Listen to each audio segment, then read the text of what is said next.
এটা কি মুসলমানদের ঈদ নাকি ইসলামের পবিত্র আনন্দ উৎসবকে বিকৃত করার নতুন ষড়যন্ত্র?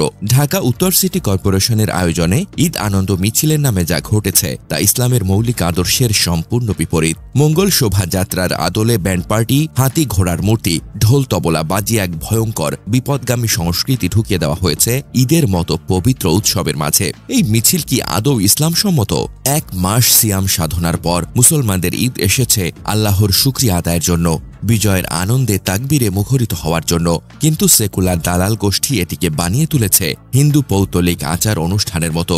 এটা কি মুসলিম ঐতিহ্য নাকি ইসলামকে ধ্বংস করার একটি সুপরিকল্পিত ষড়যন্ত্র?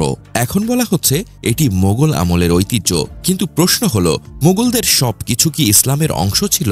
কেউ কি দেখাতে পারবে নবী সাল্লাল্লাহু আলাইহি ওয়াসাল্লাম, খুলাফায়ে রাশেদিন, সাহাবা ইকরাম কিংবা সালাফরা এমন কোন ঈদ আনন্দ মিছিল করেছেন?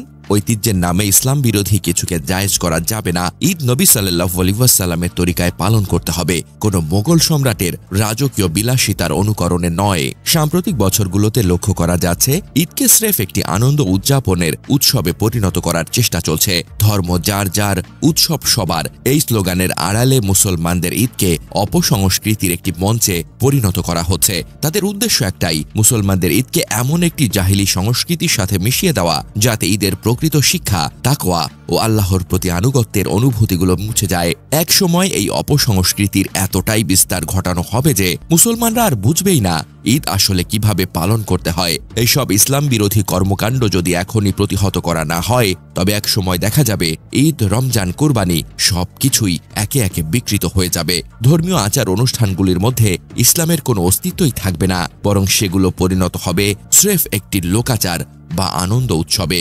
মুসলমানদের ঐতিহ্যকে ধ্বংস করার এই গভীর ষড়যন্ত্রের বিরুদ্ধে এখনই সোচ্চার হতে হবে। যারা ঈদের নামে এই অপসংস্কৃতির প্রচলন ঘটিয়েছে তাদের মুখোশ উন্মোচন করতে হবে।